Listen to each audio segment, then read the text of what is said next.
India में मुसल्लह गिरोह ने सदियों पुरानी मस्जिद और लाइब्रेरी को आग लगा दी। म्यांमार में 17वीं दिहाई से अब तक 10 लाख मुसलमान अपने घरों से बेघर होकर हिजरत करने पर मजबूर हो चुके हैं।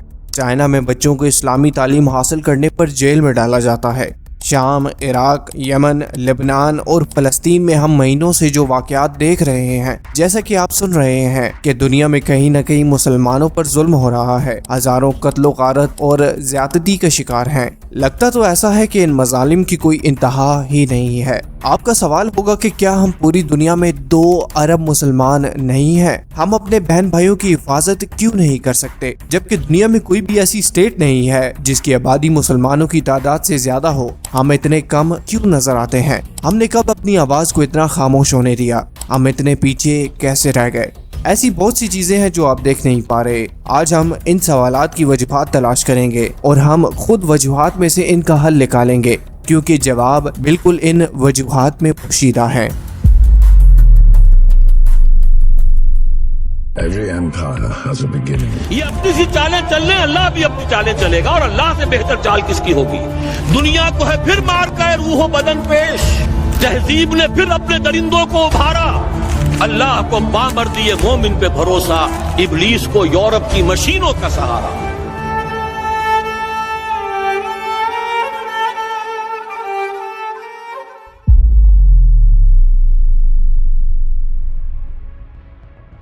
एक ऐसा वाक़या जो तारीख़ इस्लाम के अहम तरीन वाक़यात में से एक है, इस्तांबुल की फतह, जिसे पहले कुस्तुनतुनिया कहा जाता था। मशहूर उस्मानी सुल्तान, जिन्हें मोहम्मद फातेह भी कहा जाता है, बड़ी ख्वाहिश के साथ कुस्तुनतुनिया को फतह करना चाहते थे। ताहम उस जगह को फतह करना बिल्कुल भी आसान नहीं था। बहुत सी कौमों ने इस पर कई बार कब्जा करने की कोशिश की, लेकिन कोई भी कामयाब न हो सका। आपको बताता चलूं कि कुस्तुनतुनिया एक ऐसा शहर था जिसमें नाकाबिले यकीन हद तक मजबूत किले थे। इस शहर को फतह करने के लिए कुछ बेमिसाल करना पड़ा, जिसकी कोशिश पहले कभी नहीं की गई थी। इसे फतह करने के लिए जिस इल्म की जरूरत थी वो दुनिया में ही कहीं छुपा हुआ था। जिस इल्म की जरूरत थी वो इल्म था एक कैनन मेकर मास्टर के पास, एक हंगेरियन कैनन मेकर जिसे ऑर्बन कहा जाता है। इसने एक यूनिक एलॉय डिस्कवर किया, एक ऐसा मेटल्स का मिक्सचर जिससे उसे महसूस हुआ कि इसके इस्तेमाल से वो बहुत ही पावरफुल तोपे बना सकता है।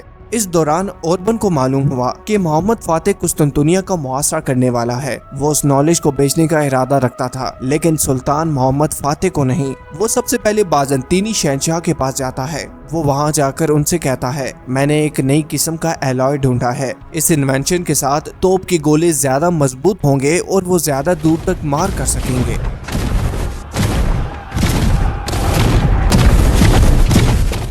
ऑर्बन बाज़ंतीनी शहंशाह से कहता है कि आप इसे मोहम्मद फातेह के खिलाफ इस्तेमाल कर सकते हैं। मैं आपको एलॉय देने को तैयार हूँ। बाज़ंतीनी शहंशाह ये सुनकर बहुत खुश हो जाता है। वो कहता है, दिखाइए, उस एलॉय का फार्मूला देखते हैं। ऑर्बन जवाब में कहता है कि अगर आप मुझे इतना सोना दे दें तो मैं आपको वो पेपर दूंगा जिस पर फार्मूला लिखा हुआ है। जवाब में शहंशाह उसका मजाक उड़ाते हुए कहता है कि तुम मुझे एक कागज का टुकड़ा दोगे और बदले में इतना सोना चाहते हो। वाकई थोड़ी देर सोचने के बाद वो अपने सिपाहियों को ऑर्डर देता है कि इस आदमी को कोठरी में फेंक दो। इस सब के थोड़ी देर बाद ही इस वाकये की खबर मोहम्मद फातेह तक पहुंचती है। वो आते हैं और उसे बताते हैं कि तोप बनाने वाले के साथ क्या हुआ। सुल्तान ये सुनकर पुरजोश हो जाता है। वो कहता है कि उस आदमी को कोठरी से निकालकर मेरे पास लाओ। सुल्तान के आदमी जैसे तैसे करके ऑर्बन को बचाते हैं और उसे सुल्तान के पास ले आते हैं। मोहम्मद फातेह उसे उससे 2 गुना ज्यादा रकम देता है जो उसने मांगी थी, और उस फार्मूले का इस्तेमाल बड़ी और मौलिक तोपे बनाने में करता है।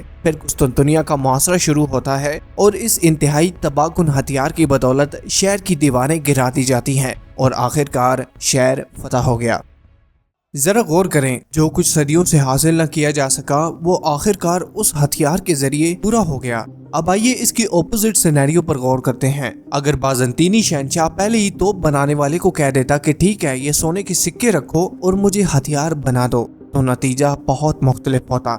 क्या आप इल्म, कोशिश और जिद्दोजहद की कदर देख सकते हैं? उस कागज के टुकड़े पर कुछ चीजें लिखी हुई थीं, लेकिन जब उन चीजों के बारे में आपको पता चला तो आप गालिब हो जाते हैं और आप हुकूमत करते हैं।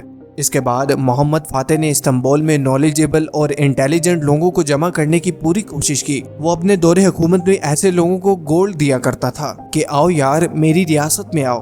कुछ और भी मिसालें देखते हैं। क्या आपने कभी इब्ने सीना के बारे में सुना है? इन्हें फिजिशियंस का मास्टर कहा जाता है। इनकी किताबें 600 सालों तक यूरोप में टेक्स्ट बुक के तौर पर पढ़ाई गईं। जाबिर बिन हयान को देखते हैं, इन्हें केमिस्ट्री का फाउंडर कहा जाता है। और फिर अल ज़ारावी हैं, जिन्हें सर्जरी के वालिद के तौर पर देखा जाता है। इस तरह के और भी बहुत से नाम हैं। जब इल्म हमारे हाथ में था, हम मुसलमान हाकिम और अलमबरदार थे। ये उंदलस की रियासत के ज़माने में और सल्तनत उस्मानिया के अरूज के ज़माने में इसी तरह था। ऐसी और भी बहुत सी मिसालें दी जा सकती हैं।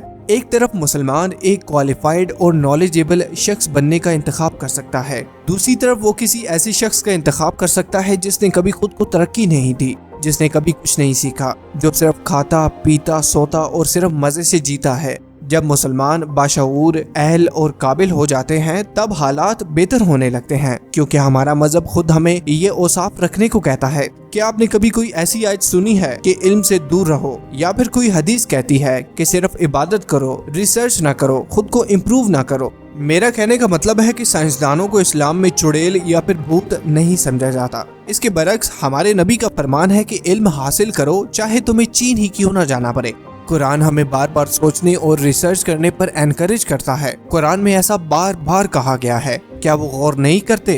क्या वो सवाल नहीं करते? आमतौर पर जब हम अल्लाह के कवानीन के बारे में बात करते हैं तो हम हराम और इबादत के बारे में सोचते हैं। क्या ऐसा नहीं है? लेकिन अल्लाह के दो अलग अलग कानून हैं। पहले मजहबी कवानीन है, जिनमें वो चीजें शामिल हैं जो हराम हैं, जो जायज हैं और जो इबादत हैं। दूसरी किस्म के कवानीन वो कवानीन हैं जो अल्लाह ने मखलूकात में और कायनात में मुरतब किए हैं, जिन्हें सुन्नतुल्लाह भी कहा जाता है। इसके मुताबिक चाहे हम पहली किस्म के कवानीन पर अमल करें या ना करें, हम मरने के बाद इसका नतीजा देख भी लेंगे और उसका अंजाम हासिल भी कर लेंगे। लेकिन दूसरी किस्म के कवानीन को ना मानने का नतीजा बराह रास्त इस दुनिया में भुगतना पड़ता है। और फायदा मंद इल्म को अहमियत देना इन कवानीन में से एक है।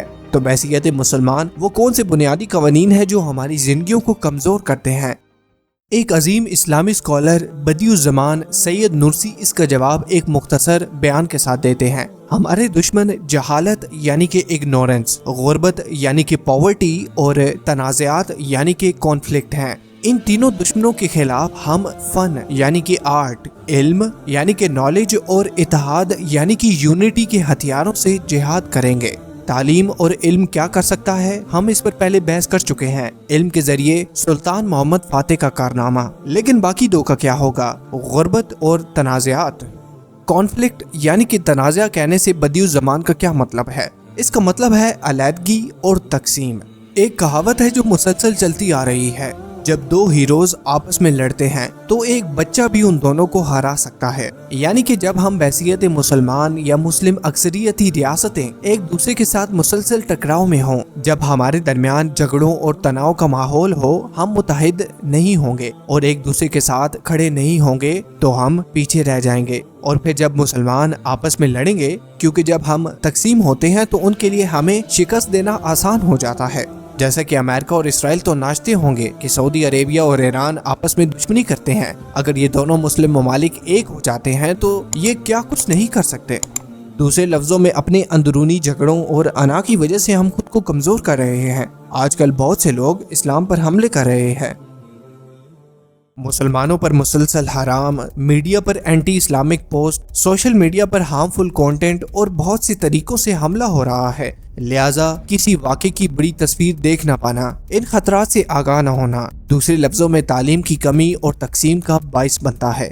बदियुज़्ज़मान के बयान में पहली चीज दूसरी चीज को ट्रिगर करती है। जब तालीम की कमी और तकसीम इकट्ठे हो जाएं, तो तीसरी चीज उभरती है, यानी कि गुर्बत।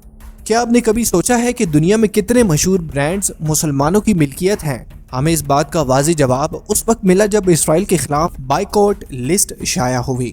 जब हमारे माली वसाइल मजबूत नहीं होते तो हमारी आवाज़ भी मजबूत नहीं होती।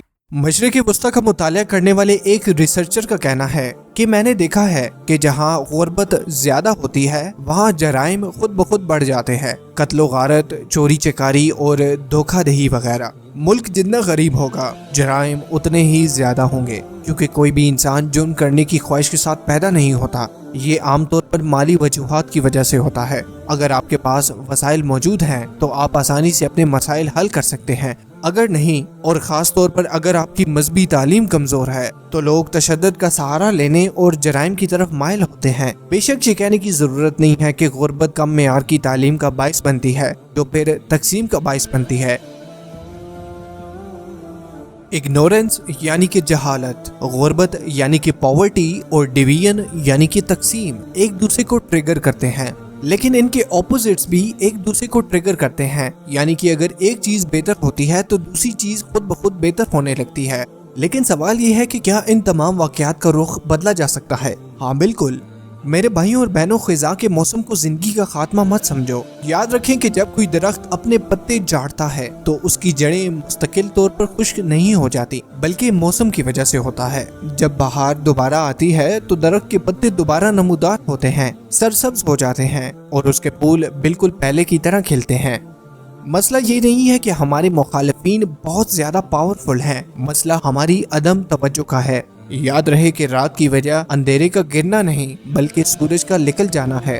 اسرائیل، امریکہ، یورپ یا پھر کرسچن اور جیوز اس پوزیشن پر ہیں کیونکہ ہم لیزی ہیں، کیونکہ ہم میں سے کچھ لوگوں کو دن میں 5 وقت کی نماز ادا کرنے کی اپنی ذمہ داری کا ہی علم نہیں ہے، کیونکہ ہم انٹرنیٹ پر گھنٹوں خالی مواد استعمال کرنے میں صرف کرتے ہیں۔ ہم ان کمپنیوں کا بائیکاٹ کرتے ہیں جو اسرائیل کو سپورٹ کرتی ہیں۔ ایسا ہی ہے نا؟ یہ بہت اچھی بات ہے، لیکن ہم اپنی بری خواہشات کا بائیکاٹ کیوں نہیں کرتے؟ دشمن آپ کو اللہ تعالیٰ کے دین اور امت مسلمہ کی جد و جہد سے دور رکھنے کی بہت کوشش کر رہا ہے، اور آپ پر مختلف طریقے آزما رہا ہے۔ وہ آپ کو بغیر کسی مقصد کے آپ کی زندگی ضائع کرنے کی کوشش کر رہا ہے۔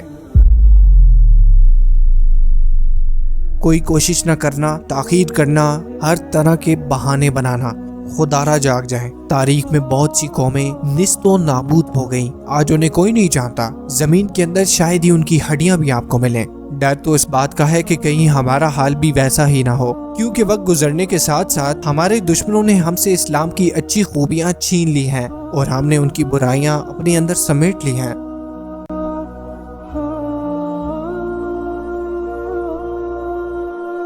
oh